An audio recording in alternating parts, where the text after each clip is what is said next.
Oli, Wii, soy Dragonfly y vamos a seguir con sala de lectura. Oh, yes. Nuestro señor Lovecraftiano nos tiene enamorados. Bueno, no sé si enamorados es la palabra correcta. Pero bueno, da igual. Vamos a seguir con él. Voy a parar la música porque leer con música me distrae infinito. Y así no hay nada que esté encima de mi voz y todo el mundo me puede escuchar perfectamente. Así que adiós música. Adiós. Oye, qué descanso, ¿veis?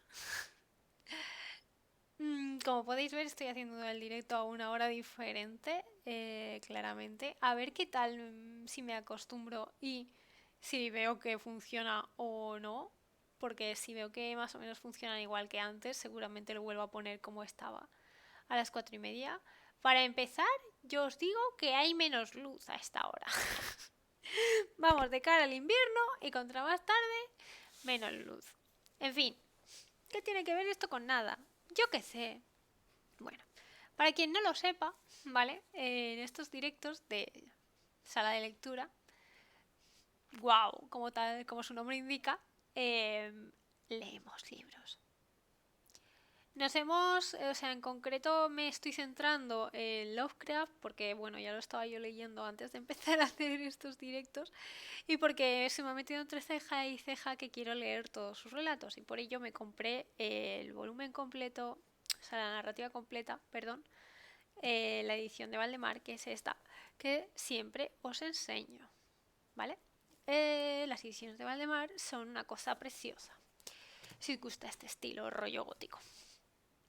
En fin, que la idea es que mientras esté el tiempo de focus activado, ¿vale? Yo estaré leyendo el relato que toca y cuando esté el tiempo de break estaré un poquito más por vosotros, ¿vale? Podemos hablar un poquito del libro y demás.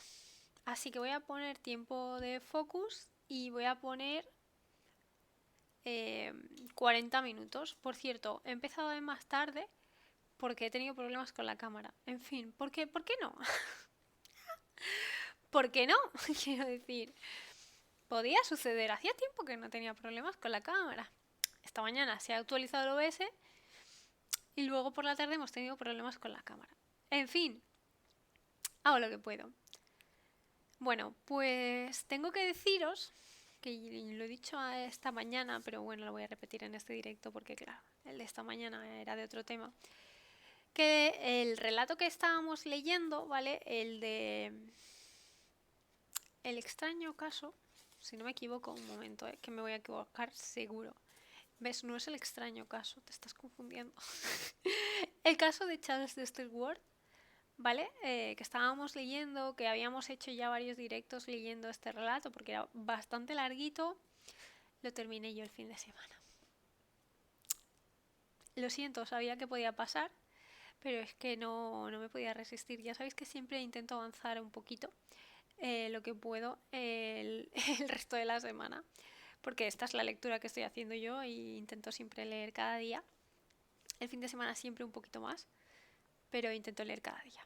En fin, que hemos terminado y ha estado bastante bien, aunque he de decir, claro, cuando ya se destapa un poco todo lo que está pasando y ya te das cuenta de que el señor del pasado está como reencarnado de alguna manera en este y el tema de la doble identidad y tal, claro, pensaba que pasará alguna cosa más allá de bajar al laboratorio y ver que estaba todo hecho una F.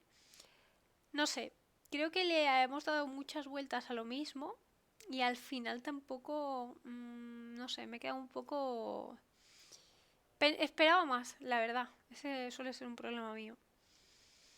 También os digo que pensaba que como era largo, normalmente en anteriores episodios, cuando un relato de Lovecraft es medianamente largo, pues me ha gustado más. El de La búsqueda en sueños de la ignota Kadath de momento está siendo mi preferido. Todo esto para qué viene, Dragonfly, ¿por qué te enrollas como las persianas? Bueno, pues para deciros que vamos a empezar un relato nuevo, que se llama El color del espacio exterior, al cual le tengo muchas ganas, muchas, porque Bueno, si queréis saber por qué, nos esperamos al break, ¿vale? Espero yo recordar que os había dicho que os prometí hablar de eso, ¿vale? Y, en fin, vamos allá, porque si no, no, no arranco hoy. Espero que no tenga tantas notas al principio como tenía el otro, ¿vale? En fin, vamos allá. Ahora sí. No veo. Seguramente me tengo que levantar a encender la luz del techo. Claro, es que tengo la luz que viene de la ventana, pero al hacer así me la tapo toda. Pero bueno, tengo fe en que voy a poder leer así, ¿vale? Un ratito, aunque sea, hasta el break. Vamos allá, ahora sí. Prometido. El color del espacio exterior. Nota 1. Título original: The Color of Space. Traducido por J.A. Molina Foix. Escrito en marzo de 1927. Publicado por vez primera en septiembre de 1927. En Amazing Stories, la primera revista dedicada exclusivamente a la ciencia ficción, fundada en 1926 por Hugo Greenback, el inventor del término, a quien HPL se refería siempre como Hugo el Rata. Por sus turbios manejos, volumen 2, número 6, y recogido posteriormente en Darksiders and Others. La traducción sigue el texto corregido incluido en The Dunwich Horrors and Others, basado en una copia mecanografiada, pero no por Lovecraft, que se conserva en la John Hay Library. Bueno, como siempre, yo pido disculpas por mi inglés, mi pronunciaciones. Que continúa. Lovecraft se quejó siempre de que Greenback solo le pagó $25 por el relato, que él consideraba su mejor obra, y eso después de 3 cartas de apremio. Se trata de un relato al mismo tiempo lírico y perturbador. Lovecraft parece atrapado en una especie de monodía desolado en la que la suerte de los gángsters, por muy horrible que sea, es menos apreciable que la descripción que él hace de lo que sucede en la Tierra. Más que una inquietante ficción naturalista, parece una alegoría del funesto destino que le esperaba a la humanidad. Una especie de amenaza cósmica similar a la descrita por Algernon Blackwood en The Widows, 1907. Además de profetizar un inexorable desastre ecológico de enormes proporciones, es de destacar que, en el fondo, supone un rotundo y taxativo repudio del típico optimismo trascendentalista que pregonaban los grandes visionarios estadounidenses como Harry David Thoreau, 1917-1960, Ralph Waldo Emerson, 1903-1982 o Walt Whitman, 1919-1892. En 1965 fue llevado al cine por Dale Haller, autor de los decorados de la célebre serie Poe, de Roger Corman, en su primera incursión como realizador. Protagonizada por Boris Karloff, la película se llamó Die Monster Die. Otros títulos alternativos: Monster of Terror y The House of the End of the World. En España, El monstruo del terror. Y tiene poco que ver con el relato.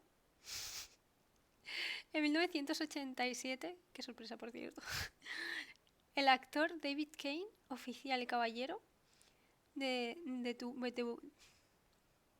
debutó en la dirección de Curse, La granja maldita, otra adaptación más fiel al original, aunque escasamente lograda. Aunque tuvo 2 secuelas, porque Curse 2, The Beat, 1988, y Curse 3, Blood Sacrifice, 1991, sin relación alguna con el texto lovecraftiano.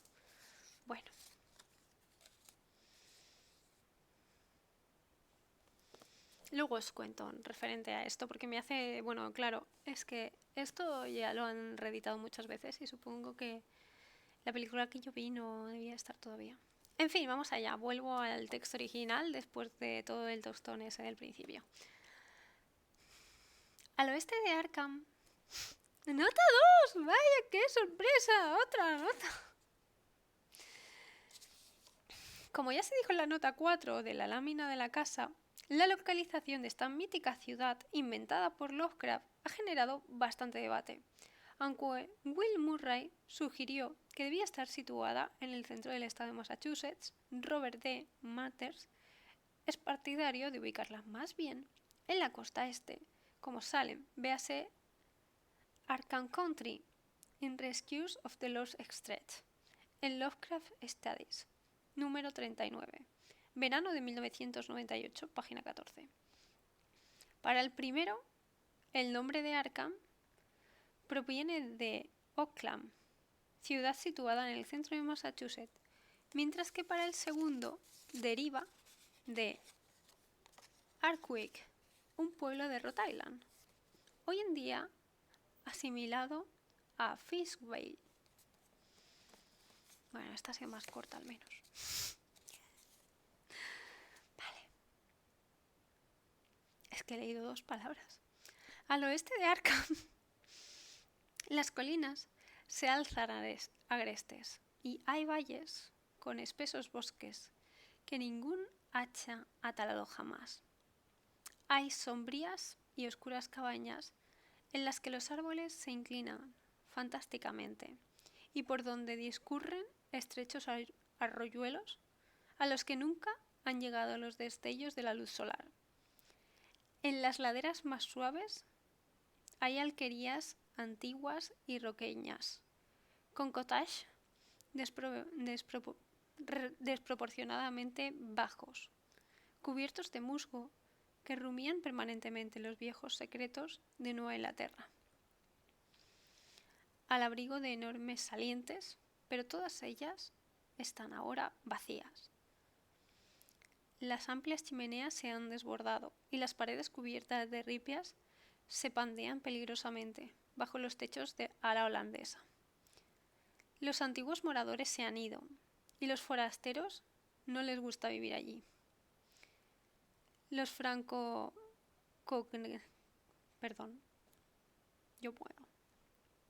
Los franco-canadienses lo han intentado, los italianos también, y los polacos se marcharon nada más llegar. Y no es por algo que se pueda ver, oír o tocar, sino por lo que se imaginan. El lugar no sugiere nada bueno y no proporciona sueños apacibles por la noche. Debe ser eso lo que lo mantiene alejado de los forasteros, pues el viejo Amin Pierce no les ha contado nunca lo que recuerda de aquellos extraños años. Es el único que permanece allí o que habla de aquellos extraños tiempos, y se atreve a hacerlo porque su casa está muy próxima al campo abierto y a los caminos construidos que rodean Arkham. Hace tiempo había un camino en las colinas que, atravesando los valles, conducía directamente hacia donde ahora está el páramo maldito. Pero la gente dejó de utilizarlo y se trazó un nuevo camino que daba un amplio rodeo hacia el sur.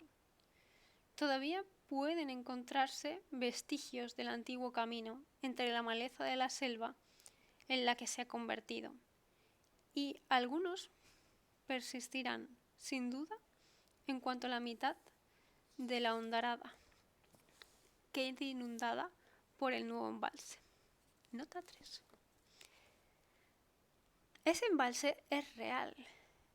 El Cabin Reverton, cuyo proyecto se anunció en 1926, aunque no llevó a cabo hasta 1939. No obstante, Lovecraft declaró en esta carta posterior a Richard Ellen Morse del 13 de octubre de 1935, conversada en la John Hay Library, que el embalse que le inspiró el cuento fue el Saint Reverstory de Rhode Island, construido en 1926, que visitó a finales de octubre de aquel año, de camino a Foster.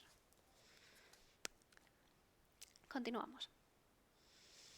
Entonces, se taladran los sombríos bosques y el páramo maldito dormirá muy por debajo de las aguas azules, cuya superficie reflejará el cielo y se rechazará el sol.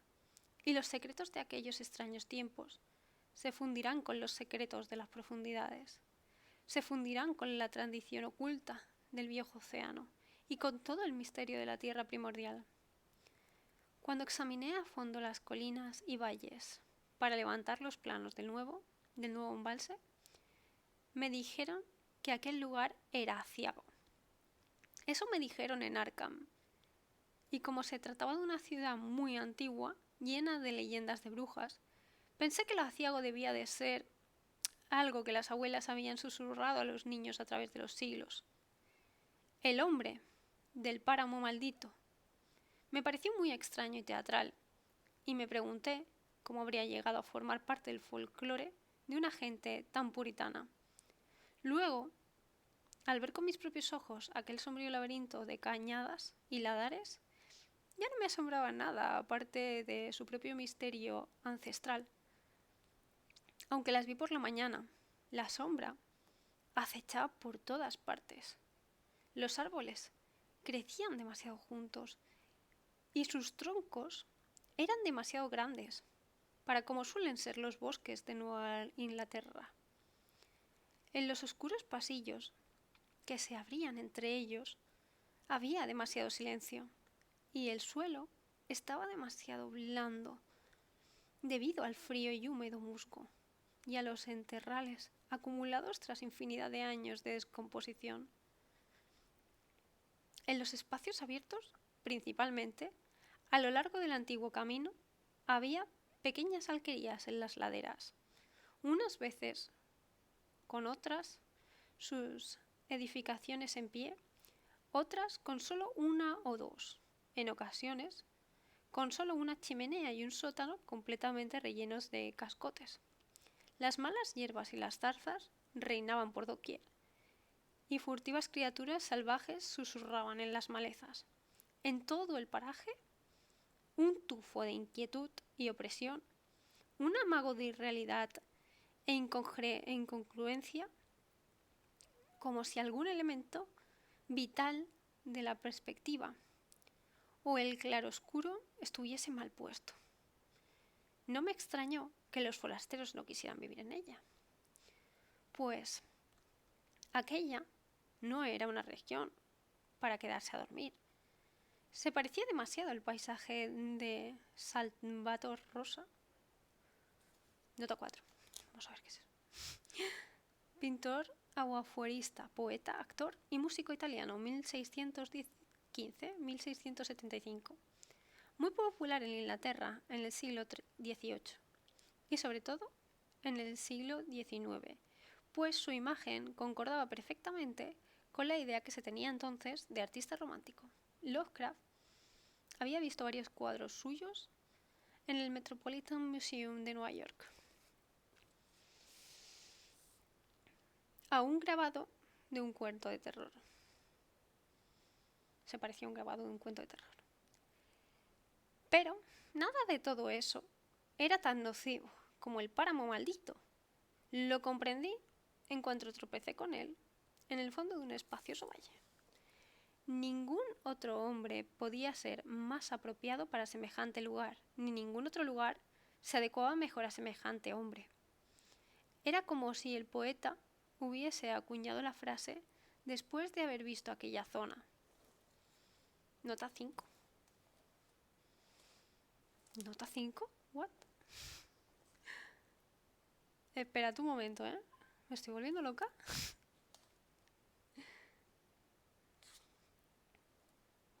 Vale, no, perdón, no me estoy volviendo loca. Es que el otro relato era tan largo y tenía tantas notas que estábamos en la 150 y pico. Y yo tenía ya números muy grandes en la cabeza. Pero se reinicia cuando empieza el siguiente relato y se me había ido de la cabeza, perdón. 5, nota 5. puede referirse a Shakespeare, que utiliza el término páramo maldito en Macbeth. Acto primero, escena 3. Versión 77-78. ¿Por qué os cerráis el paso en este páramo maldito? Con tan profética salutación. O también, en este otro pasaje de El paraíso perdido, de Milton. Primera parte, versión 612-615. Como los robles del bosque o los pinos de la montaña, chumascados por el fuego del cielo, pero cuyos majestuosos troncos, aunque desprovistos de corteza, aguantan en pie sobre el páramo maldito. Chun, chun, chun. Vale. Volvemos. Debe ser, pese al verla, el resultado de un incendio. Pero ¿por qué no había crecido nunca nada sobre aquellos 5 acres? ¿Algo más de 2 hectáreas de triste desolación, que se extendían bajo el cielo y los bosques y campos, con una gran mancha corroída por el ácido? Está situado en buena parte hacia el norte del trazado del antiguo camino, pero invade un poco el otro lado. Mientras se acercaba, sentí una extraña sensación de desconfianza. Y si me decidí finalmente a hacerlo, fue solo porque mi ocupación me lo exigía. No había vegetación de ninguna clase en aquella amplia extensión, tan solo una capa de fino polvo, o ceniza gris, que ningún viento parecía haber dispersado nunca. Los árboles más próximos tenían un aspecto raquítico y estaban atrofiados, y muchos troncos sin vida seguían en pie y se seguían pudriendo en el borde. Mientras andaba a toda prisa, vi a mi derecha las piedras y ladrillos caídos de las viejas chimeneas y un sótano y las negras fauces abiertas de un pozo abandonado, cuyos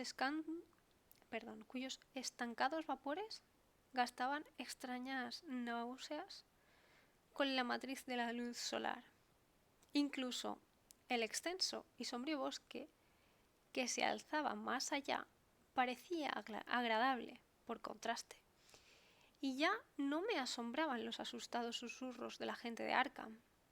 No había en sus inmediaciones ni casas ni ruinas de ninguna clase. Incluso en los viejos tiempos, el lugar debió de ser solitario y apartado.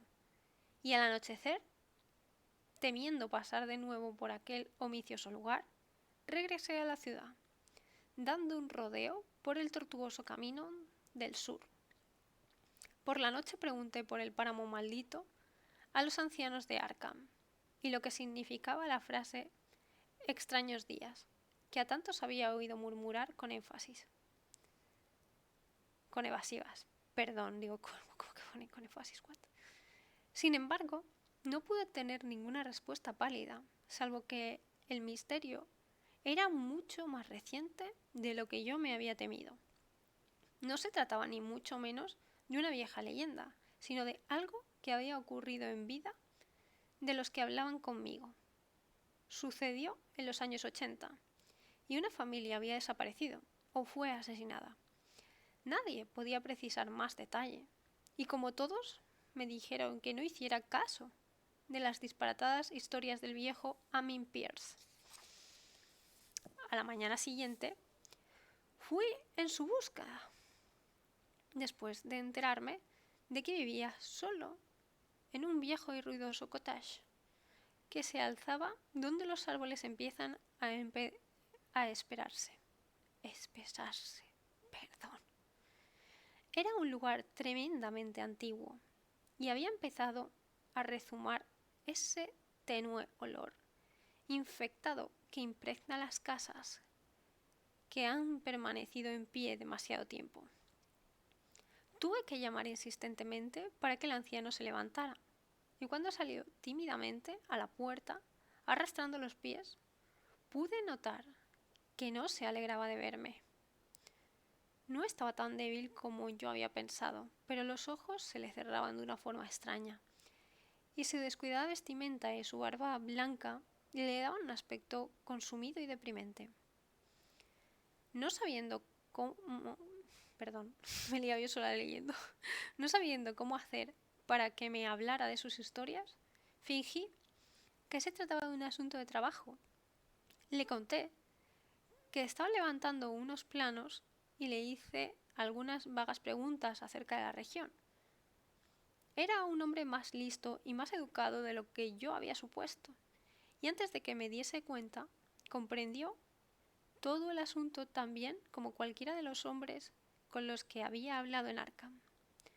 No era como otros palurdos que había conocido en las zonas donde iban a construirse embalses.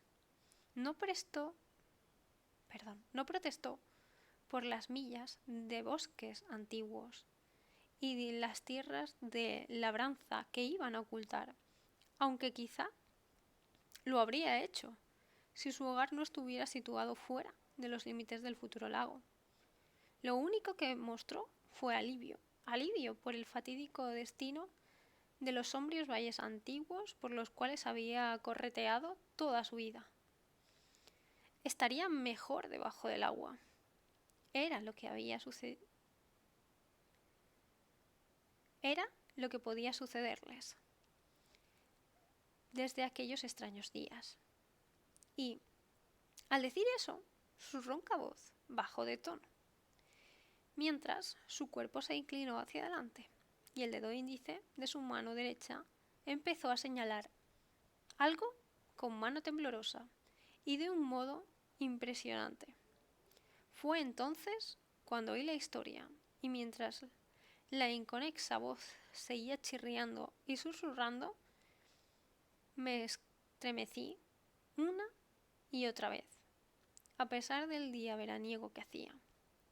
A menudo tuve que interrumpir al narrador para que no divagara, completar cuestiones científicas que él solo conocía a través de los borrosos recuerdos del discurso de los catedráticos, cuyas palabras repetía como un payaso, a llenar lagunas allí donde faltaba su sentido de la lógica y de la continuidad. Cuando hubo terminado, no me extrañó que su mente le fallase un poco, o que la gente de Arkham no quisiera hablar del páramo maldito. Volví rápidamente a mi hotel, antes de la puesta de sol, pues no quería tener las estrellas sobre mi cabeza cuando en campo abierto, y al día siguiente regresé a Boston para renunciar a mi empleo. No podía ir de nuevo a aquel tenebroso caos de antiguos bosques y laderas, ni enfrentarme otra vez a aquel triste páramo maldito, donde se abría el profundo pozo negro junto a los derrumbados ladrillos y piedras. El embalse iba a ser construido enseguida, y todos aquellos antiguos secretos estarían a salvo para siempre bajo varias brazas de agua. Pero, si siquiera entonces creo que me gustaría visitar aquella región por la noche, al menos cuando las siniestras estrellas hayan salido, y nada podrá convencerme para que beba el agua de la nueva ciudad de Arkham. Todo empezó, dijo el viejo Amin, con el meteorito. Antes de que esa fecha, no había habido ninguna leyenda descabellada desde los tiempos de los procesos de brujería. E incluso entonces, aquellos bosques occidentales no eran ni la mitad de temidos que la pequeña isla de Miskatonic. Nota 6. Como ya se dijo en la nota 2 de la lámina de la casa, el término Miskatonic deriva probablemente de Housatonic, un río que recorre el centro del estado de Massachusetts y atraviesa Connecticut, y de aquellos nombres indios, según Will Murray, es la raíz arlonquina y significa aproximadamente lugar de la montaña roja. Véase In the Shire of Arkham Country, en Lovecraft Studies. Número 13, febrero de 1986, página 56. ¿Qué nota habíamos dicho que era? Todo bien.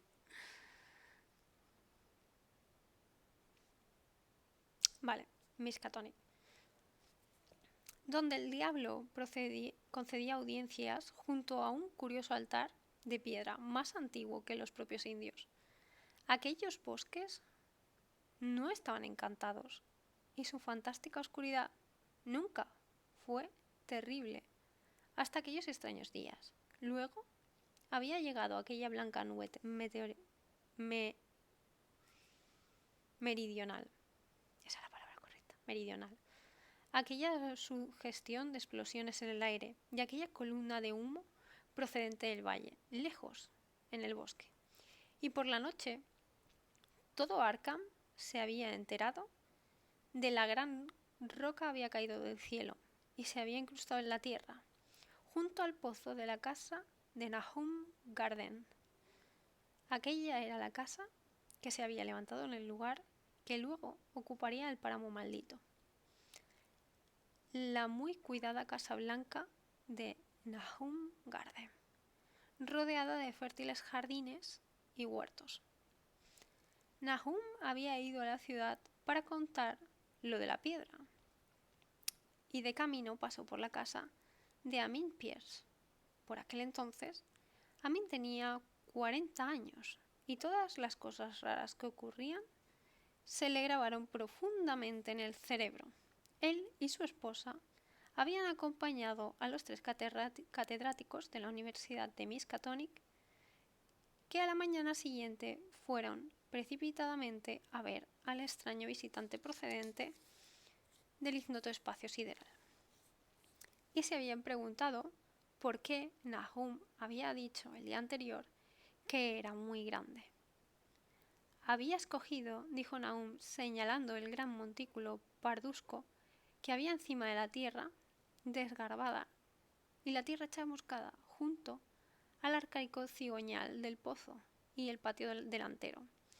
Pero los sabios respondieron que las piedras no escogen, según irradia calor, y Nahum declaró que había brillado débilmente durante la noche.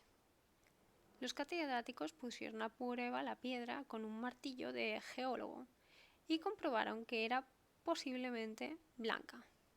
En verdad, era tan blanca que casi parecía de plástico, y arrancaron más que desportillaron una muestra para llevársela a la universidad y analizarla.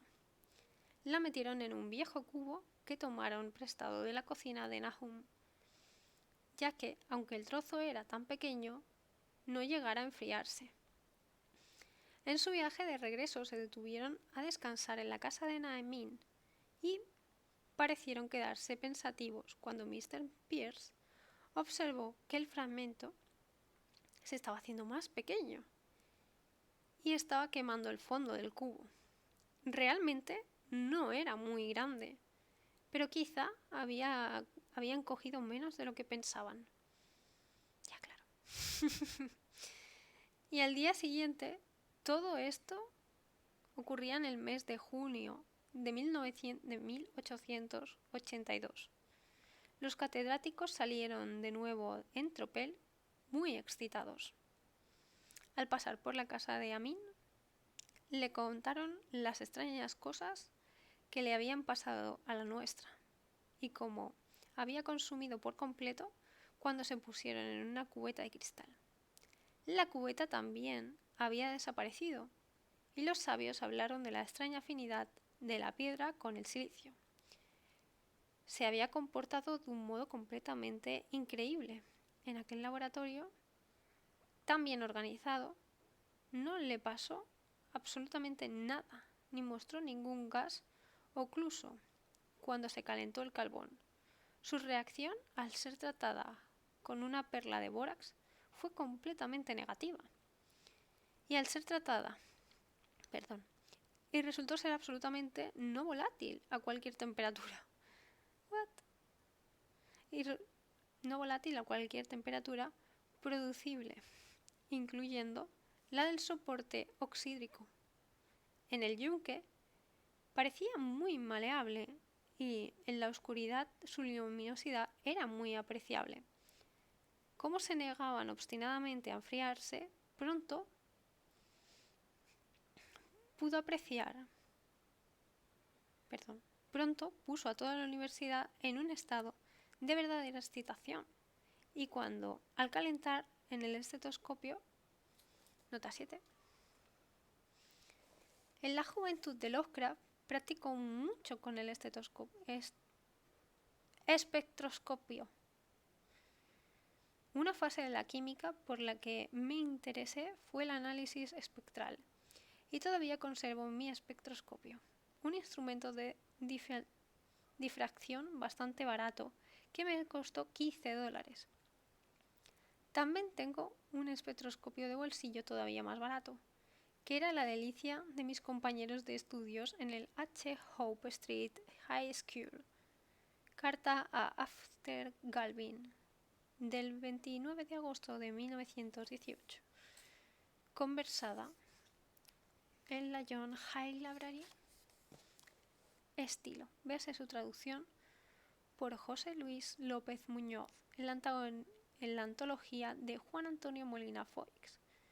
El horror, según Lovecraft.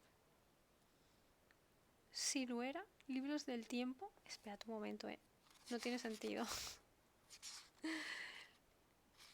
Sí que tiene sentido, no puede ser. Estaba leyendo una continuación que no era la mía. Perdón. Es que no tenía sentido. Pero todo bien. Vale, vamos a seguir. Era la nota 7, puede ser.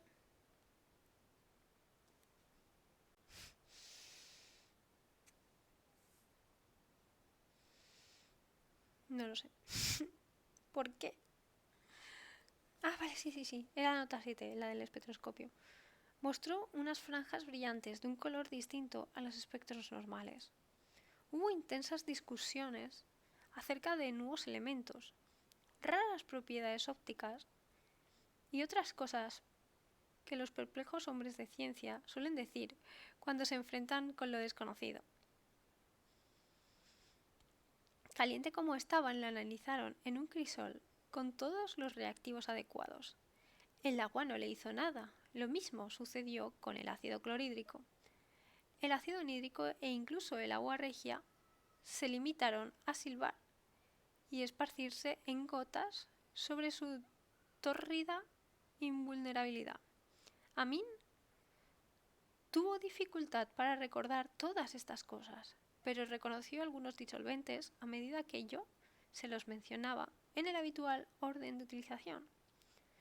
Se utilizó amoníaco y sosa cáustica, alcohol y éter, nauseabundo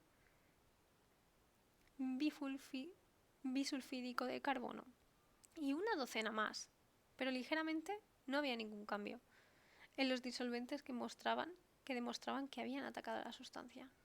Sin embargo, se trataba de un metal, sin lugar a dudas, era magnético, para empezar, y después de su inmersión en los disolventes ácidos, parecía existir leves huellas de las figuras de Weissmaster. Nota 8.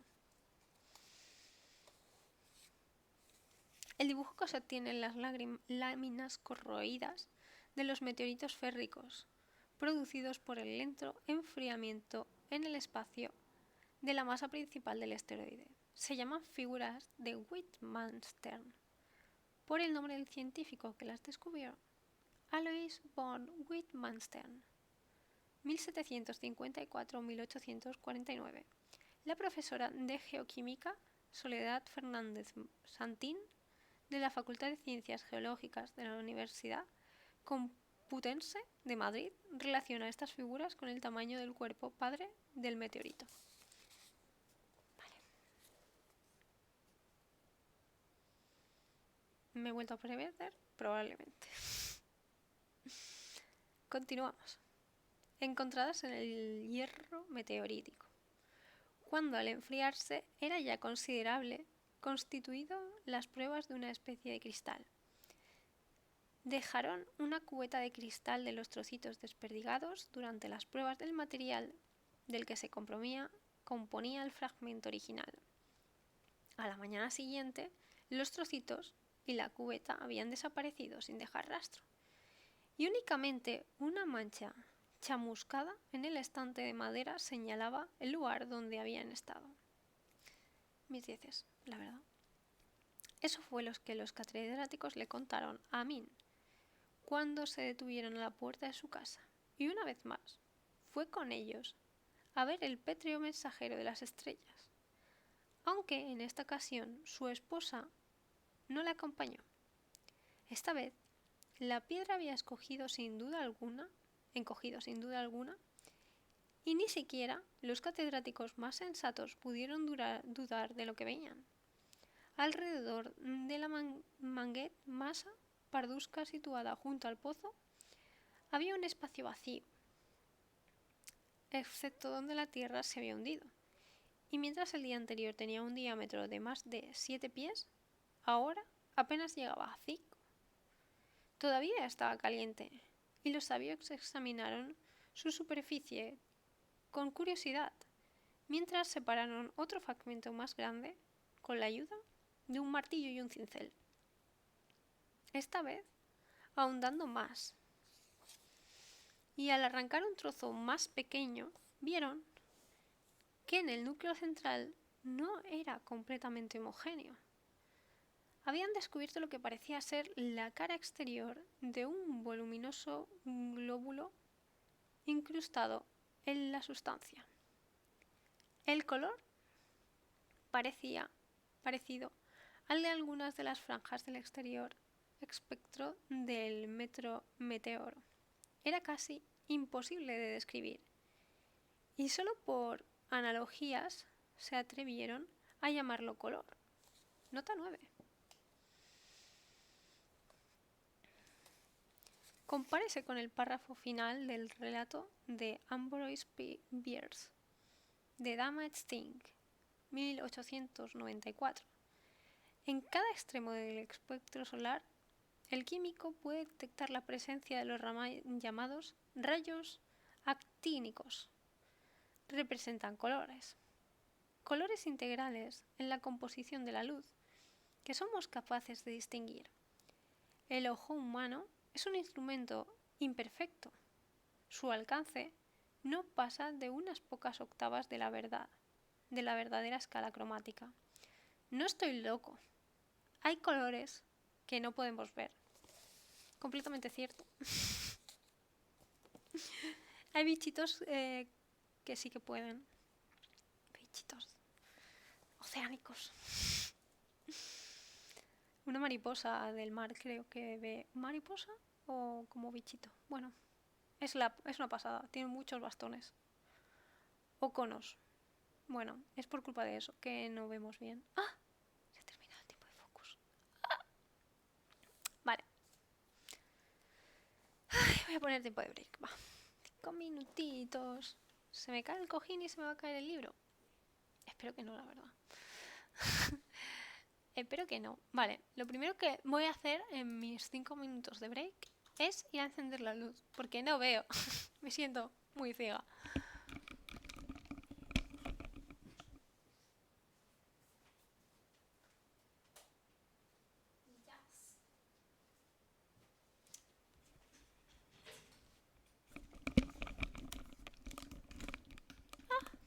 Todo bien. Vale, ahora sí. Ya veo. Bien, eso significa que voy a tener que encender la luz todos los días a partir de ahora. Bueno, pues eso.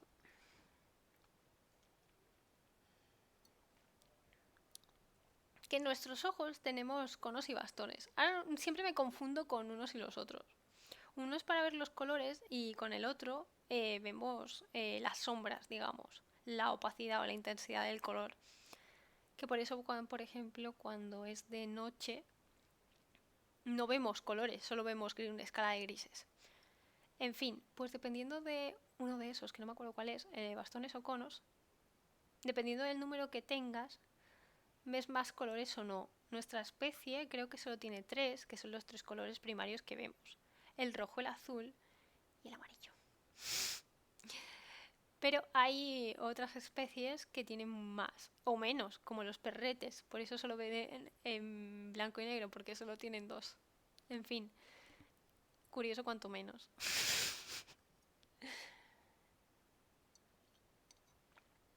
igual que lo que decían del espectro de colores, el tema de que estaban investigando las sustancias, y es que, para quien no lo sepa, em, cada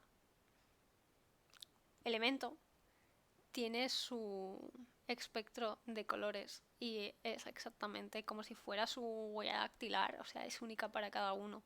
Por eso normalmente si hay un elemento que quieres identificar, haces ese tipo de pruebas, test, como lo quieras llamar. Y si no te sale nada que es conocido, es que no es nada que se encuentre en la tabla periódica. Por lo tanto, un elemento nuevo que era lo que estaban diciendo. Pero bueno, sabemos que tiene que ser algo raro porque es algo alienígena, porque estamos leyendo a Lovecraft y claramente pues es un mal, es mal. O sea, yo, vale, tengo que confesar lo que os iba a decir antes, que es que el año pasado, para Halloween, de hecho, fue para estas fechas, decidí que iba a hacer un mes de Lovecraft, ¿vale? Para Halloween.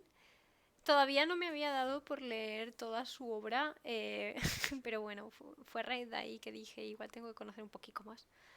Porque había leído algunas cosas, pero no me acordaba muy bien. Pero eso, vi un montón de pelis Lovecraftianas inspiradas en muchos de los relatos o inspiradas en el mundo de Lovecraft o en sus monstruos. Y también vi una serie, sí, una serie. Y tengo que decir que la mayoría de cosas que vi fueron una basura yeta muy fuerte.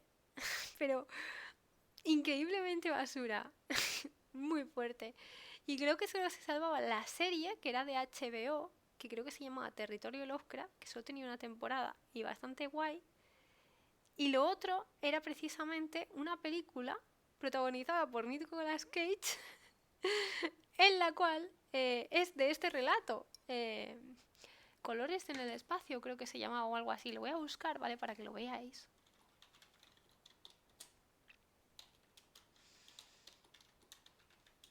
Claro, seguramente esta película es más nueva que lo que decían aquí, que aquí al principio hablaban de las películas que se habían hecho y tal. No sé de qué año es, pero tiene que... Ah, mira, del 2019. ¿Veis? No sé dónde la vi, esta, tengo que confesar que no me acuerdo. Pero, bueno, cuando termine de leer el relato os corroboraré si es bastante fiel o no. Voy a poner, por cierto, esto, ¿vale? Para que lo podáis ver. Esta es la portada, ya os digo, Nicolas Cage es como, ¿por qué el señor de la búsqueda está aquí en un relato lovecraftiano? Pues sí, ¿veis? Y es que sorprendentemente muy bien, porque yo tenía cero esperanza, ya había visto un montón de películas de este estilo y ya os digo, todos eran bastante me. Ya os digo que incluso antes de esta, la que más me había gustado era una que era española, que yo no tengo mucha, normalmente no le tengo mucho aprecio al cine español. Mal hecho por mi parte, porque a veces he encontrado cosas que sí que me gustan. Pero bueno, que se llamaba Dagón, que va sobre el relato de Invoca, que todavía no lo hemos leído. Pero bueno, yo quería hablaros de esta peli, ¿vale? Que completamente recomendada, o sea, ya os digo, me gustó un montón. Sin todavía haber leído esto y teniendo en cuenta que hace un año que vi la peli, pues igual no me acuerdo muy bien de todo, pero mi recuerdo es que me gustó bastante. El tema este del meteorito empieza tal que así. Y claro, un poquito la diferencia es que esta peli está enfocada en el tiempo real. Enfocada, no basada. No es basada la palabra correcta. Ambientada, esa es la palabra. Cosa que este está ambientada en la época que se hizo, hace 100 años. Entonces, claro, hay unas diferencias, pero muy bien. Ya os digo, completamente recomendada. El señor Nicolas Cage son completamente sorprendente en esta película. Color of Space. The Color Out of Space, ¿ok? Que, que yo creo que se viene siendo el nombre del relato. Antes aquí lo han puesto en inglés, a ver si os lo puedo corroborar.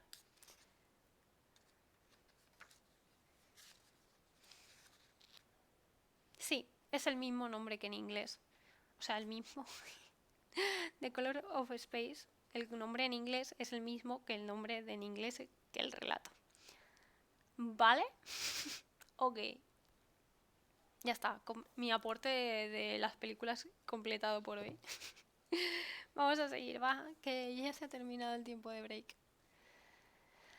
Ay. Ojo, que veo. Voy a beber un poquito más de agua, si me lo permitís, antes de continuar, ¿vale?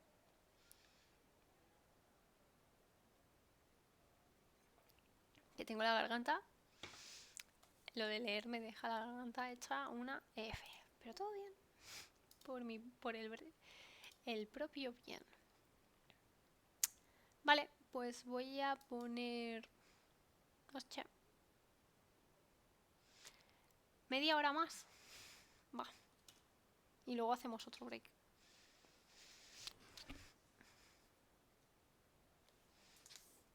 Vamos allá. Habíamos terminado en la nota 9, ¿vale? Que hablaba del señor químico. Su textura era lustrosa y al golpearlo ligeramente parecía augurar que era quebradizo y hueco.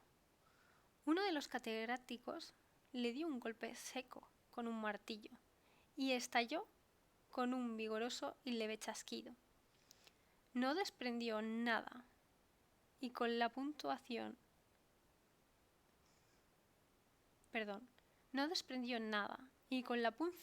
el glóbulo desapareció sin dejar rastro. Claro, aquí nos estamos hablando del centro.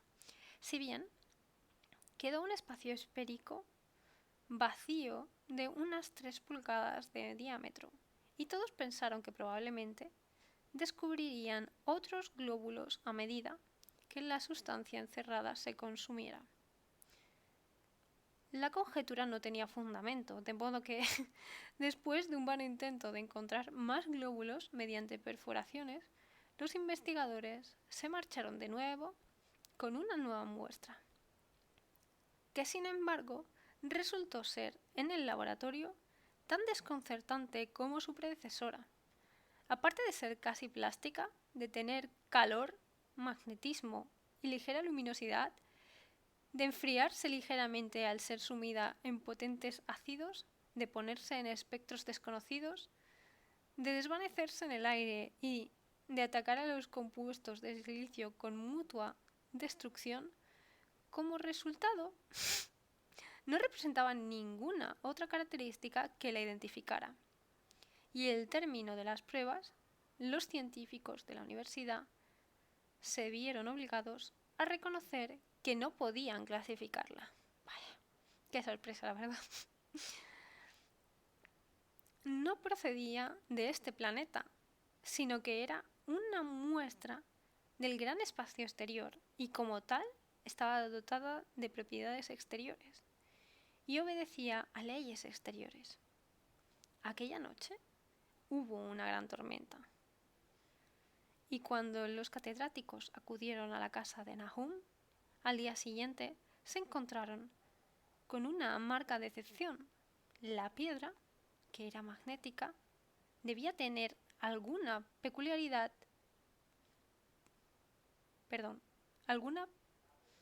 peculiar propiedad eléctrica, ya que había traído el rayo, como dijo Nahum, con un singular persistencia. 6 veces en el espacio de una hora.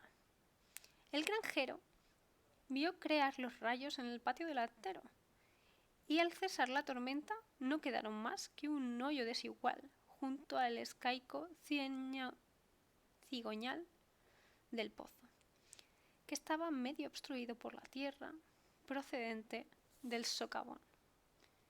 Excavar no dio ningún resultado y los científicos comprobaron la total desaprobación del meteorito.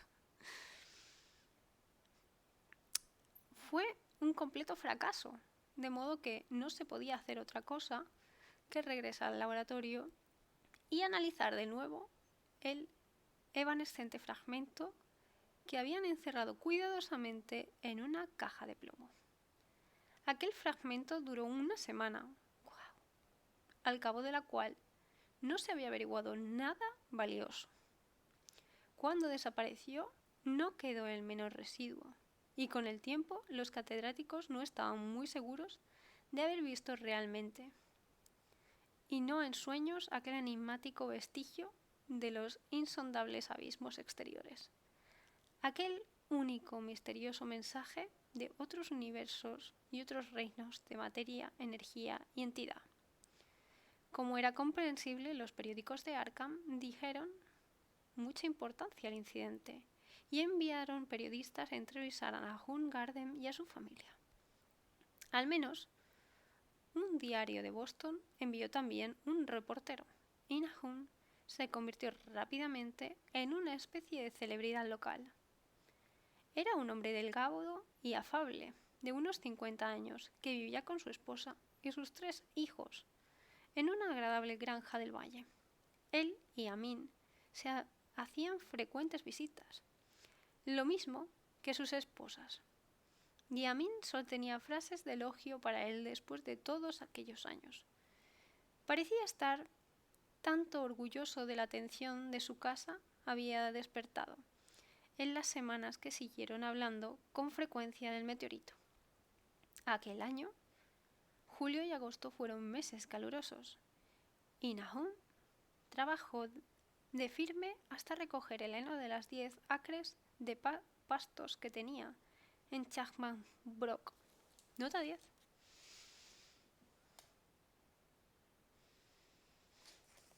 Arroyo de Chapman, de Herbert West, reanimador.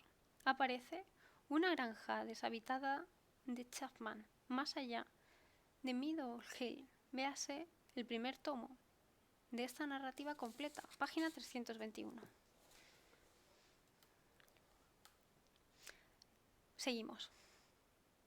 Su traqueteada carreta dejó profundos surcos en los sombríos caminos que los recorrían. Las faenas agrícolas le cansaron más que otros años y le pareció que los años empezaban a afectarle. Luego llegó la época de la cosecha y recoleccionó la fruta. Las peras y las manzanas maduraban despacio, y Nahum juraba que sus huertos habían progresado más que nunca. La fruta crecía hasta alzar un tamaño espectacular y un brillo descomunal, y era tal la abundancia que hubo que encargar más barriles para ocuparse de la fruta cosechada. Pero con la maduración llegó una gran decepción, pues de toda aquella espléndida colección de piezas de vistosa exquisitez, ni un solo ápice era apropiado para comer. Un amargor nauseabundo se había introducido furtivamente en el excelente sabor de peras y manzanas, de modo que hasta el menor bocado producía una repugnancia duradera. Lo mismo ocurría con los melones, los tomates, y con gran tristeza, Nahum comprendió que toda su cosecha estaba perdida. Rápidamente relacionó los hechos y declaró que el meteorito había estropeado el suelo y dio gracias al cielo de que la mayor parte de las demás cosechas se encontraran en la parcela elevada que tenía a lo largo del camino. El invierno llegó muy pronto y fue muy frío. Amin veía a Nahum con menos frecuencia de costumbre y observó que empezaba a parecer preocupado. También el resto de la familia parecía haberse vuelto taciturna, y fueron espaciando sus visitas a la iglesia y su asistencia a los diversos acontecimientos sociales de la comarca.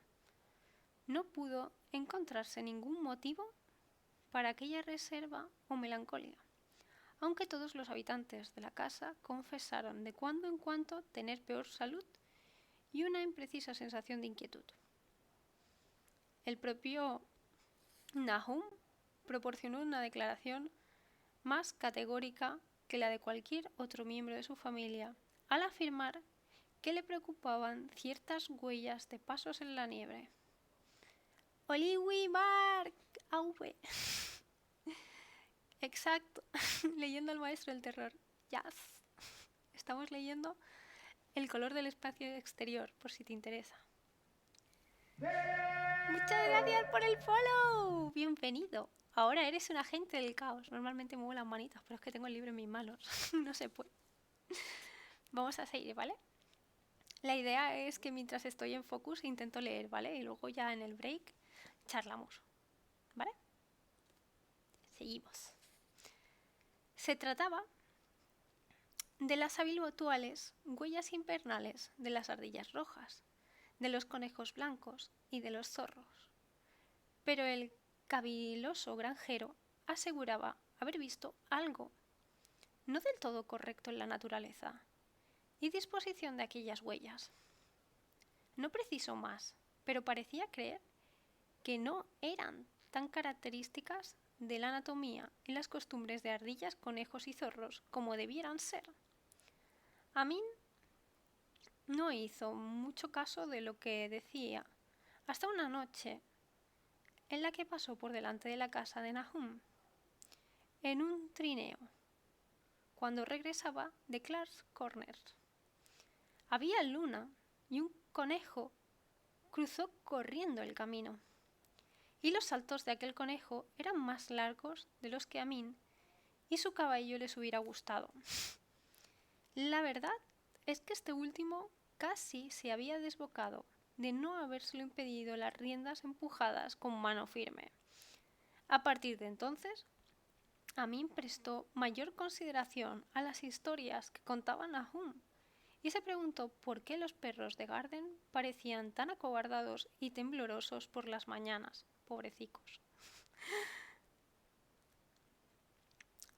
Pareció incluso que había perdido el ánimo por ladrar. Los pobres perretes.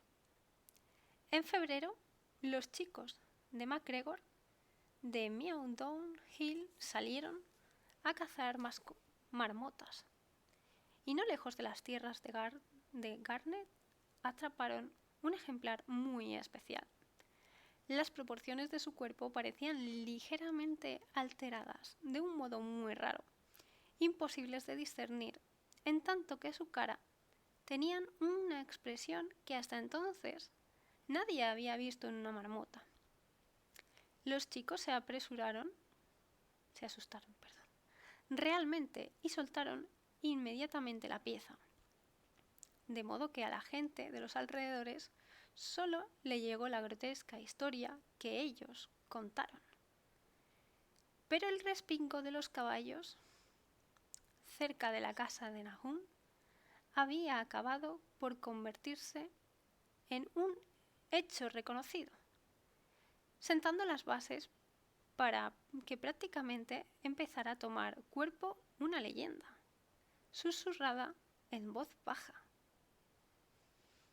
La gente juraba que la nieve se fundía más rápidamente en los alrededores de la casa de Nahum que en cualquier otro sitio, y a principios de marzo se produjo una impresionante discusión en el almacén de Potter en Clark's Corners. Stephen Rice había pasado aquella mañana por las tierras de Garner y se había dado cuenta de que junto a los bosques que había al otro lado de la carretera brotaba del cieno dragón fétido. Nota 11. Simplorcaphus o fétidos, planta silvestre típica de Connecticut, propia de bosques y zonas pantanosas que florecen entre febrero y abril y tienen un olor parecido a la mofeta. Sus apéndices florales, calentados mediante un mecanismo especial, emiten moléculas olorosas que atraen a los insectos que ayudan a fertilizar sus flores. Se utiliza como antiespasmódico. Antiespasmódico, lo habéis dicho bien. Sudorífico, expectorante, sedante nervioso y narcótico. Joder, con la adelantita, ¿no? Seguimos.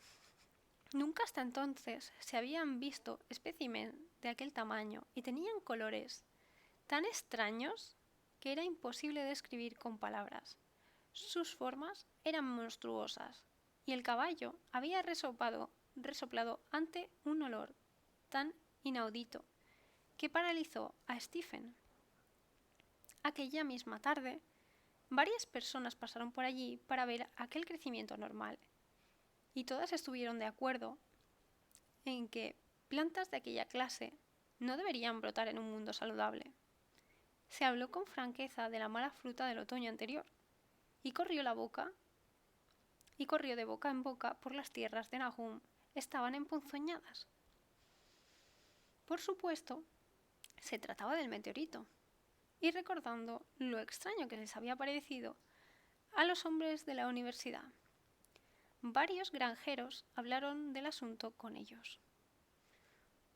Un día, haciendo una visita a Nahum, pero como no estaban inclinados a dar crédito a las historias descabelladas y el folclore, se mostraron muy prudentes en sus conclusiones. Las plantas eran raras, desde luego, pero el dragón fétido es más o menos raro en cuanto a forma, olor y color. Quizá algún elemento mineral de la piedra había penetrado en el suelo, pero no tardaría en ser arrastrado. Y en cuanto a las huellas en la nieve y a los caballos asustados, se trataba, por supuesto, de simples habladurías campesinas, que fenómenos como el aerolito con toda seguridad habían puesto en marcha. Claro, ningún hombre serio podía tener en cuenta tales cotillos absurdos, pues los campesinos supersticiosos dicen y se creen cualquier cosa. De modo que durante aquellos extraños días los catedráticos se mantuvieron desdeñosamente al margen. Solo uno de ellos, encargado año y medio más tarde de analizar 2 redomadas de polvo en el curso de una investigación de la policía, recordó que el extraño color de aquel dragón fétido era muy parecido al de una de las anómalas franjas de luz que reveló el fragmento del meteoro en el espectroscopio en la universidad, y al del quebradizo glóbulo que encontraron incrustado en la piedra del abismo. En el análisis, las muestras dejaron al principio las mismas extrañas franjas, aunque más tarde perdieron dicha característica. Los árboles florecieron prematuramente cerca de la casa de Nahum, y por la noche se mecían al viento omnisciosamente. El segundo hijo de Nahum, Takdul, un muchacho de 15 años, juraba que también se bamboleaba cuando no había viento. Pero no quisieron los chismosos, dieron crédito a eso. No obstante, era indudable que había algo raro en el ambiente. Toda la familia Gradner adquirió la costumbre de escuchar hurtadillas, aunque no esperaron oír ningún sonido que pudiera identificar deliberadamente. A decir verdad, la escucha era más bien resultado de momentos en los que la conciencia parecía haberse desvanecido.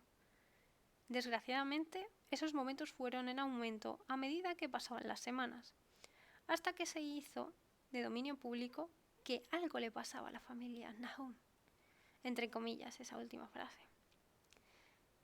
Cuando salió la primera Saxifraga, nota 12 menos mal porque no tengo ni idea de qué es eso, género de plantas dicotiledóneas de hojas alternas y flores blancas, a veces amarillas o púrpuras.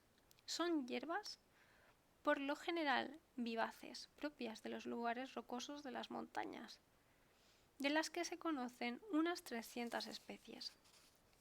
Pero no estamos en las montañas.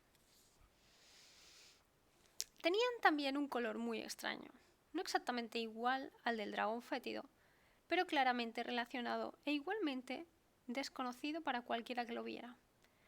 Nahum cogió algunos capullos y se los llevó a Arkham para enseñárselos al director de la Gazette, que aquel dignatario se limitó a escribir un artículo humorístico acerca del tema.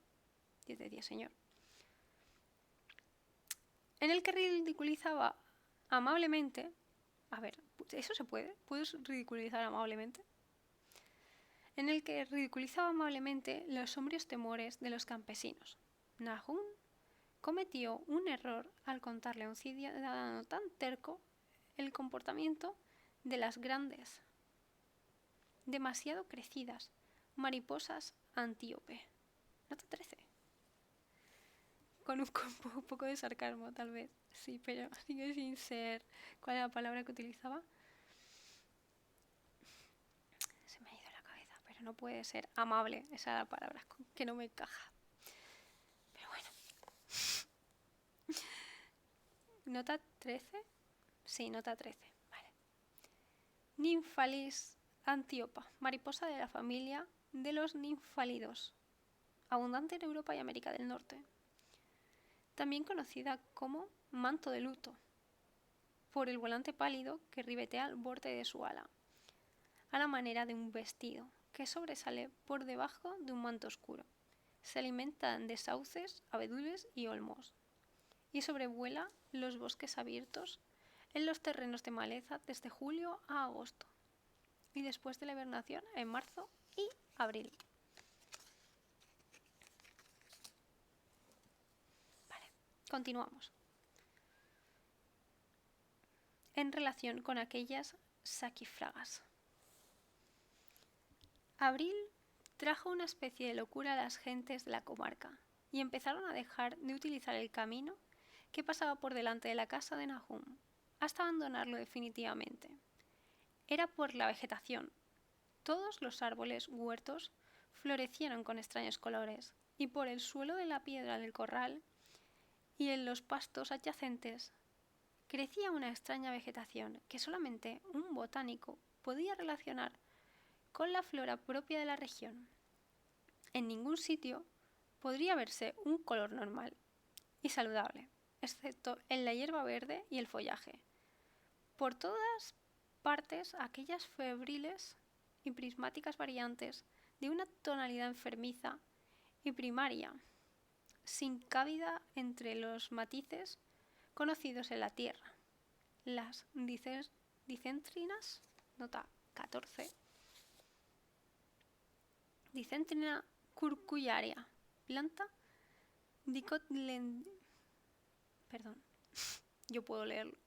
dicolindolea herbácea, de la familia de las fumariáceas, con flores de simetría doble dispuestas en racimos simples. Abundan en Asia y América del Norte y se cultivan en jardines con bellas flores colgantes. Entre los indios Menomine algonquinos, esta planta se utiliza como filtro amoroso. Los jóvenes mastican la raíz y echaban el aliento a sus doncellas para que las siguieran. Los ricoqueses preparaban infusiones con su raíz que usaban como linimento. Continuamos. Acabaron por convertirse en una siniestra avanzada y las Oye, los nombres de las plantas me estoy luciendo yo. Y las sanguinarias del Canadá. Nota 15. Sanguinaria canadensis. Planta papaverácea, vivaz, trepadora y nudosa, de flor blanca y hoja larga, redondeada, verde, negruzca por encima y pálida por debajo, que abunda en las regiones boreas de América, pero también se cultiva en nuestros jardines. Crecían con insolencia en su perversión crómica. A Amin y a los Garden les parecía que la mayoría de aquellos colores tenían una especie de inquietante familiaridad y decidieron que le recordaban el glóbulo quebradizo descubierto dentro del meteoro. Namun labró y sembró los 10 acres de pasto y la parcela de la antiplanicie. Pero no llegó a tocar los terrenos que rodeaban la casa. Sabía que no serviría de nada y tenía la esperanza de que aquellas extrañas hierbas que crecieron durante el verano extrayeran toda la ponzoña del suelo. Estaba ya preparado para cualquier cosa y se había acostumbrado a la idea de que había algo cerca de él que estaba a punto de oírse. El ver que los vecinos reoían su casa le afectó, desde luego, pero mucho más a su esposa.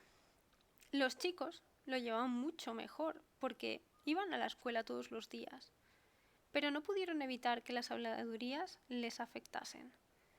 Zardoes, un muchacho especialmente sensible, era el que más sufría. En mayo llegaron los insectos y la casa de Garden se convirtió en una pesadilla. No quiero saber, lo de los insectos tiene que ser canelita. Llena de zumbidos y hormigueos, la mayoría de aquellas criaturas no parecían tener un aspecto normal y se movieron de un modo muy raro. Y sus costumbres nocturnas contradecían cualquier experiencia anterior. Los Garden empezaron a vigilar por las noches, mirando en todas direcciones el azar en busca de algo. Sin embargo, ¿exactamente qué? Fue entonces cuando reconocieron que Tadeus tenía razón en lo referente a los árboles. Mistress Garden fue la primera en comprobarlo una noche mientras contemplaba desde la ventana las hinchadas ramas de los acres que se recordaban contra un cielo iluminado por la luna. Sin duda las ramas se movían y no corría el menor soplo de viento. Debía ser por efecto de la savia. Todo cuando crecía lo hacía ahora de una forma extraña. No obstante, el siguiente descubrimiento no lo hizo ningún miembro de la familia de Nahum. Se habían familiarizado tanto con lo anormal que sus facultades mentales se habían ofuscado. No me extraña. Y lo que ellos no fueron capaces de ver fue vislumbrado por un asustadizo representante de un aserradero de Bolton. Nota 16. Como ya se dijo en la nota 6 de Herbert West, Reanimador, Bolton es en realidad un pueblo de Massachusetts, una pequeña comunidad rural que no se corresponde para nada con la descripción de Lovecraft, por lo que algunos estudiosos han sugerido que se trata de una invención del autor que debía desconocer su existencia real. Véase Robert de Marten. Página 15. Seguimos, cuando encuentre por dónde iba. ¿Qué pasó por allí una noche, ignorante de las leyendas que circulaban por la región? Lo que contó en Arkham dio de sí en breve suelto en la Gazette, y fue allí donde lo vieron por primera vez todos los granjeros, incluido Nahum. La noche había sido oscura y los faros de la calesa casi no daban luz, pero alrededor de la granja del valle, que a juzgar por la información, todo el mundo dedujo que debía de ser la de Nahum. La oscuridad había sido menos densa. Una débil, aunque nítida luminosidad parecía ser inherente a toda la vegetación. Tanto la hierba como las hojas y las flores, y en un momento determinado, un trozo suelto de aquella fosforescencia dio la impresión de introducirse furtivamente en el corral que había cerca del establo.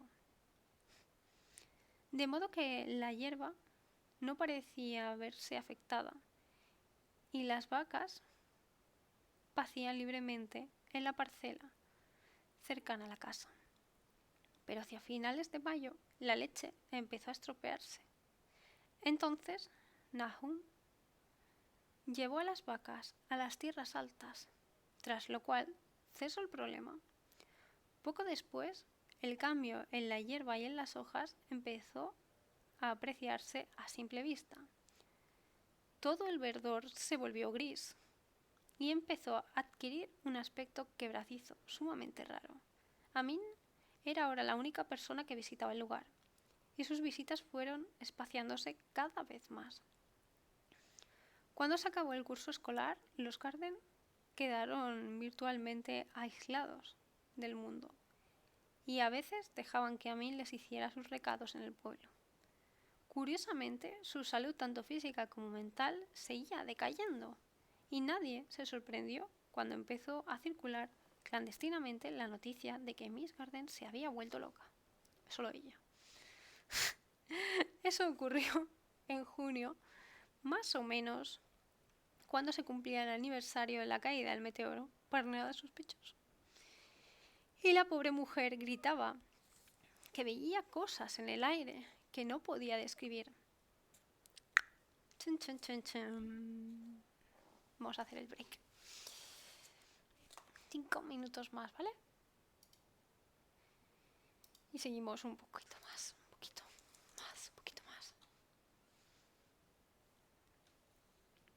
Vale, yo y mi curiosidad de siempre de saber cuánto le queda al relato. No lo puedo evitar. Un momento. Llegaré al índice en algún momento. Podrías haber empezado por el otro lado, que era más corto, pero bueno. Vale. No lo vamos a terminar hoy. Lo dejaré ahí, así. Pero es más corto que el anterior, claramente. Hola, Eri, ¿qué tal? Todo bien. Espero que todo bien.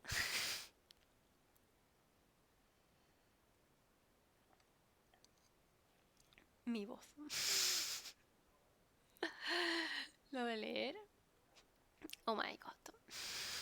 ¿Todo bien? Chachi. Nos gusta atormentarnos. Revisando cuando nos falta de lectura. No creo que sea la única que lo hace. De hecho, una de las cosas que más me gustan del Kindle es que puedes poner puedes poner las páginas, ¿no?, que te quedan, puedes ponerlo en tanto por ciento, o mejor todavía, puedes poner las horas que te faltan. Me encanta. Al principio es un poco deprimente porque dices 10 horas para terminar o más. Pero cuando vas avanzando, no sé, a mí me ayuda. Sobre todo cuando te dice entre capítulos. Es más fácil para gestionarlo y tal. ¿Yo qué tal? Pues bien. Tenía muchas ganas de leer este relato. Ya os he dicho que... Es que había visto una película basada en este relato y esa película me había gustado mucho. Una película de... Bueno, antes me ha salido el nombre y ya hemos tenido suerte. Nicolas Cage, sí, Nicolas Cage es el nombre del señor. Y tenía ganas de leer ese relato porque no lo había leído en ningún momento. Y por lo pronto, a ver, todavía falta. Pero bueno, también tengo que decir que no me acuerdo muy bien ya de la peli, más allá de que me gustó. En fin. Por lo demás, todo bien. ¿Tú qué tal? ¿Cómo va todo? ¿Qué tal tu día?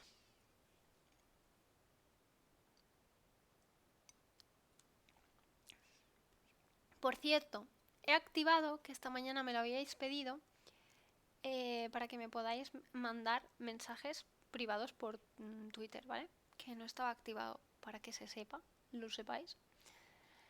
Y he intentado ampliarlo, el directo... Directo no es la palabra correcta.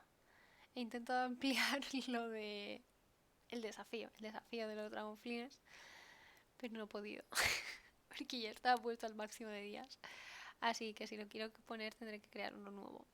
Así que no ha podido ser hoy. ¿Qué otras lecturas haces? O mejor dicho, ¿qué otros autores haces? Aquí en directo me estoy centrando solamente en Lovecraft. El resto de directos no son de lectura.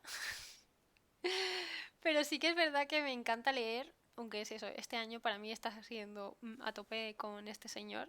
La idea es, bueno, sí, mayoritariamente a tope con este señor. He leído otras cosas, pero normalmente, mayoritariamente ha sido él. También no estoy leyendo tanto como otros años.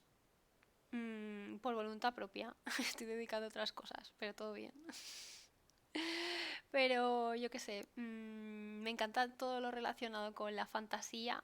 También he leído mucho de terror, no sé, Stephen King, obviamente, ¿no? Como, ¿quién no? Y no sé, mi autor preferido es Brandon Sanderson porque es un dios todopoderoso que ha venido a hacer el bien y nos trae regalos de otros, del más allá. En fin. Y el resto de directos, juego por las tardes, aparte de hoy, en parte de los lunes que hago sala de lectura, como yo le llamo. El resto de tardes a juegos, normalmente juegos indies, también de miedito, pero indies normalmente. Y por las mañanas, no todas las mañanas, pero por las mañanas eh, estoy escribiendo mi libro. Bueno, ahora mismo estoy organizándolo, ¿vale? Lo que será el libro. En el futuro lo será y estoy 100% convencida de ello. Y muy contenta por todo eso.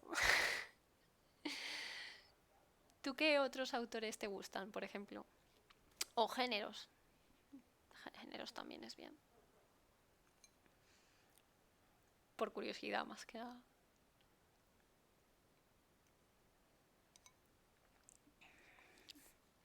Vale.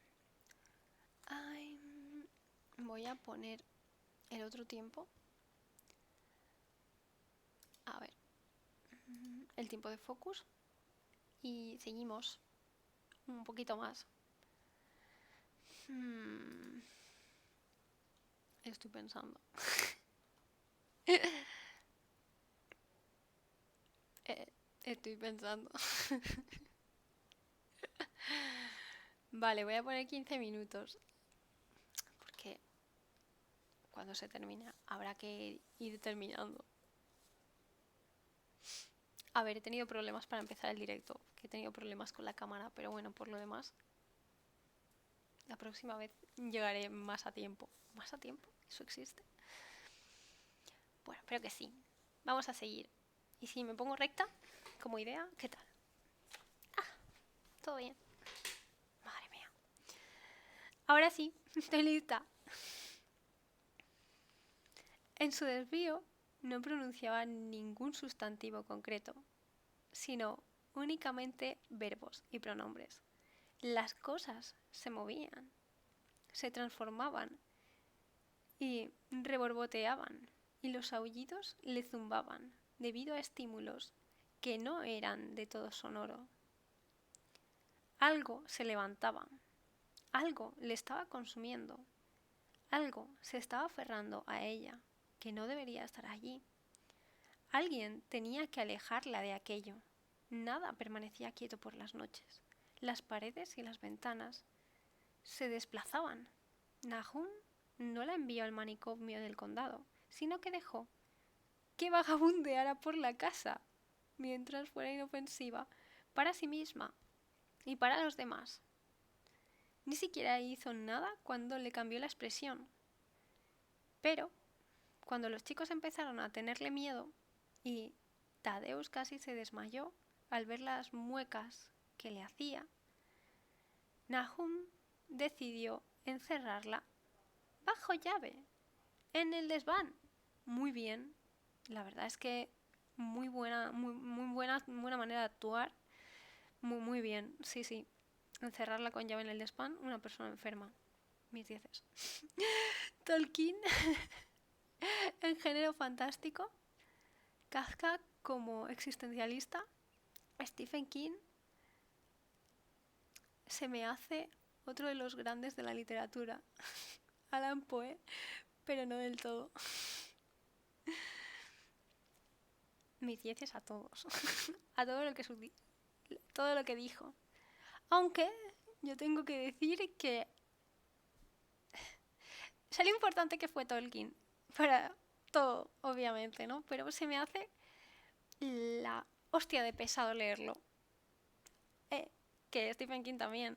Y a veces el señor los cristianos también se me ha pesado. No quita que no me guste. Ya está. Es como cuando ves una película lenta. No significa que no te pueda gustar, ¿vale? Seguimos. Me gusta encontrar a gente que también le gusta la lectura, la verdad. Y con la que poder hablar de ello era uno de los objetivos de estos directos. Sí, lo malo del Tolkien es su cantidad de personajes que se va metiendo. Sí, sí, sí. Es densito, es densito. Es densito. Mm, y yo solo me leí La Comunidad del Anillo y El Hobbit. Tengo pendiente seguir con ello, pero es que me pilló en una época que leerlo fue too much denso para mí y lo descarté. Pero bueno, sigo leyendo, sigo leyendo. Ya voy. Voy. Ah, no sé por dónde iba, pero todo bien. Ah, sí, a que la habían encerrado. De verdad, es que... Ah, sí, íbamos a leer la nota 17. Por eso había parado ahí, porque había una nota. Como le ocurre a Rondi Harriens en La Casa Habitada, véase el primer tomo de la narrativa completa, que ya hemos leído, página 458, que al quedarse viuda y morir poco después, su primogénita, el Carnat, perdió la razón. Lovecraft lo comentó por carta a Bernard Audis Dewar, pocos meses después de escribir este relato, junio de 1927, en Select Letters 2, 1925-1929, página 139. En la Nueva Inglaterra rural existen, o al menos están existiendo, literalmente, seres vivos, por lo general, los miembros de las familias dementes o idiotas, ocultos en guardillas o cuartos secretos de los caserones. Alguien me contó que hace algunos años se alojó en una granja solitaria y se llevó un susto casi mortal al abrir un panel deslizante y ver aparecer en la apertura el rostro más horrible, mugriento y de barba más enmarañada que jamás imaginó que pudiera existir. El sobrecogedor relato de Charlotte Perkins Gilman, El papel amarillo, uno de los favoritos de Lovecraft, está basado en esta situación de ese estilo. Véase su traducción por José Luis López Muñoz en la antología de Juan Antonio Molina Foix, edición El horror según Lovecraft. Ciruela, Libros del Tiempo, Madrid 2003, página 101-121. Vale. En julio había dejado de hablar y se arrastraba a cuatro patas, y antes de terminar el mes, Nahum llegó a tener la insensata impresión que era ligeramente luminosa en la oscuridad, tal como se veía a las claras que sucedía con la vegetación de los alrededores de la casa. Un poco antes de eso, los caballos se habían desbocado. Algo los había despertado durante la noche, y sus relinchos coces y en los establos habían sido algo terribles. Nada parecía poder calmarlos, y cuando Nahum abrió la puerta de la cuadra, todos se largaron como ciervos del bosque asustados. Se tardó una semana en seguir la pista de los cuatro, y cuando los encontraron comprendieron que no servían para nada, que era imposible controlarlos. Algo les había pasado en el cerebro, y hubo que matarlos a todos por su propio bien. ¿Por el propio bien de quién?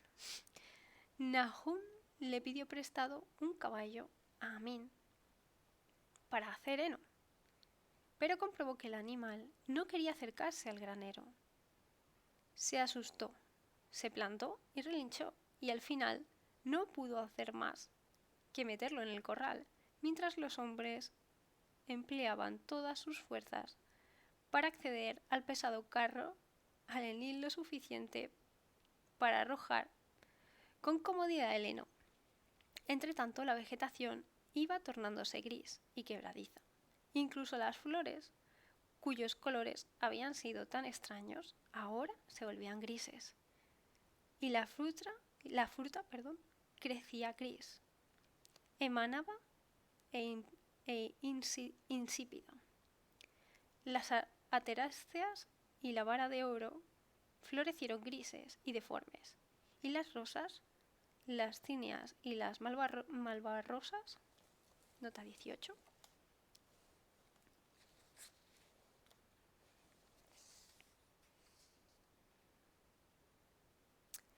las anterasas son plantas herbáceas del género Aster, término griego que significa estrella, en referencia a la forma de la cabeza floral. Vivaces, de hojas simples y alternas, de flores del disco, son amarillas, y las marganiles blancas, rosáceas o violáceas. El género incluye alrededor de 600 especies, la mayoría americanas, y muchas de ellas utilizadas en jardinería por sus vistosos colores.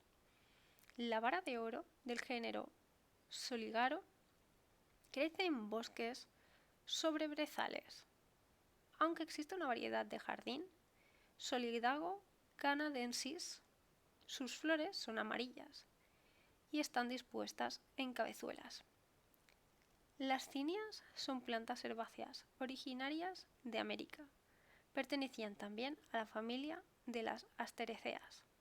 Algunas de sus especies, como la Cynia elegans o cascaroño, se cultivan en jardines por la belleza de los folúnculos purpúreos y aterciopelados.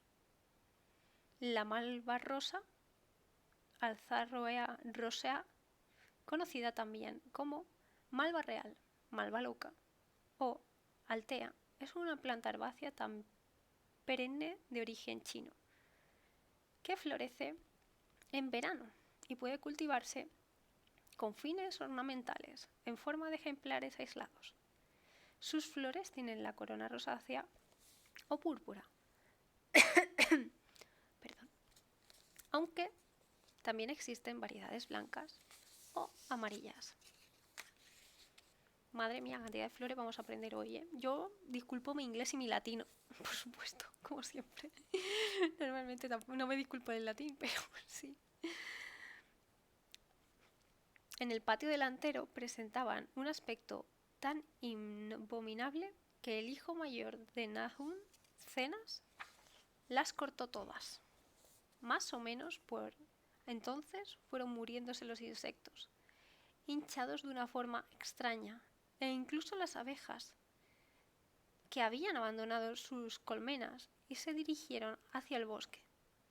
En septiembre toda la vegetación se desmenuzó rápidamente hasta convertirse en un polvillo grisáceo, y Nahum temió que los árboles murieran antes de que el veneno hubiera desaparecido del suelo. Del veneno que hubiese desaparecido del suelo. Su esposa sufría accesos de furia, durante los cuales profería gritos terribles, y Nahum y los chicos vivían en un estado de constante tensión nerviosa. Rehuían a la gente, y cuando la escuela volvió a abrir sus puertas, los chicos no acudieron a ella. Pero fue Amin, en una de sus raras visitas, el primero en darse cuenta de que el agua del pozo ya no era buena. Tenía un sabor horrible, que no era exactamente hediondo ni exactamente salobre. Y Amin aconsejó a su amigo que excavara otro pozo en un terreno más elevado para utilizarlo hasta que el suelo volviera a ser bueno. Claro, hasta que volviera a ser bueno. Sí. Sin embargo, Nahum no hizo caso a aquella advertencia, ya que para entonces se había vuelto indispensable a las cosas extrañas e y desagradables. Él y sus hijos siguieron utilizando las aguas contaminadas del pozo, bebiéndola con la misma indiferencia y tan maquinalmente como comían sus esquivas y mal cocinadas comidas, y llevaban a cabo sus ingratos y monótonos quehaceres durante el día a la aventura. Había en todos ellos una especie de impasible resignación, como si en cierto modo anduvieran en otro mundo entre hileras de anónimos guardianes, hacia un destino conocido y seguro. Tadeusz se había vuelto loco en septiembre, después de una visita al pozo. Había ido con un cubo y regresó con las manos vacías, gritando y agitando los brazos, recubriendo a veces una especie de risita ahogada, o murmurando algo acerca de los colores que se movían allá abajo. 2 locos en la misma familia era bastante grave, pero Nahum no lo afrontó muy bien. Permitió que el muchacho corriera por todas partes durante una semana hasta que empezó a dar traspiés y a lastimarse, y entonces lo encerró en el desván. Ale, con tu madre, niño.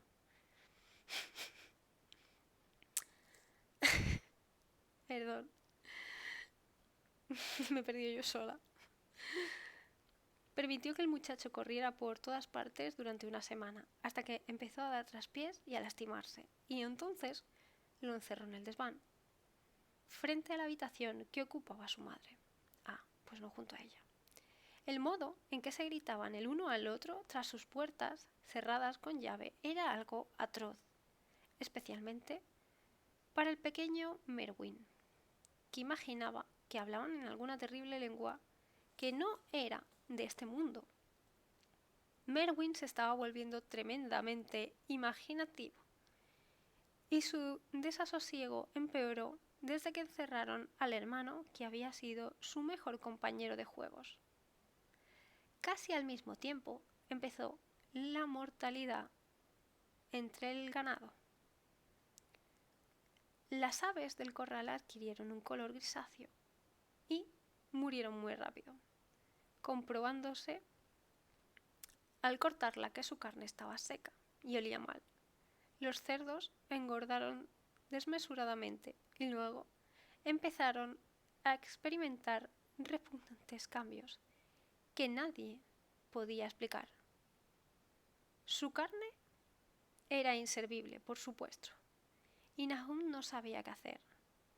Ningún veterinario rural quiso acercarse a su casa, y el de Arkham quedó francamente desconcertado. Los puercos empezaron a volverse grises y quebradizos, y antes de morir, la carne se les caía a pedazos. Bueno, vamos a dejarlo por aquí. Muy a mi pesar, porque está interesante y tiene pinta de que no queda mucho. Bueno, tiene pinta, lo sabes porque has mirado antes el índice, o sea, no te hagas la interesante ahora. Bueno. Que lo he puesto a Hagrid. Ahora sí, todo bien. Que si no, no sé si estoy arriba o estoy abajo. Bueno, en fin. Ahora sí. Hay que dejarlo por aquí. Espero que os haya gustado de verdad. A mí me ha gustado mucho esto que estamos leyendo. Ya os digo, si no habéis visto la peli que os he dicho antes, vedla. También me gustó mucho. Y nada más. Muchas gracias por estar a todos aquí. Esperad que os pongo mi escena del final. Aquí estamos. Que sin vosotros... Sí, hemos aprendido mucho de plantas. Tienes toda la razón. Siempre aprendemos algo en estos directos. O sea, cada día hay que aprender algo, si no, no es un buen día. En fin. Muchas gracias por estar aquí conmigo, de verdad. Se agradece muchísimo. Muchas gracias por ese follow que hemos tenido nuevito hoy. Que eso me recuerda que tenemos el goal de cocinación activado. ¿Vale? Para cuando lleguemos a los 300 follows, vimos mi redundancia en repetir 50 veces la misma palabra. Haremos directo de cocinación, ¿vale? Y nada, que si os ha gustado por el motivo que fuera, resubo todos los directos que hago por aquí a YouTube, ¿vale?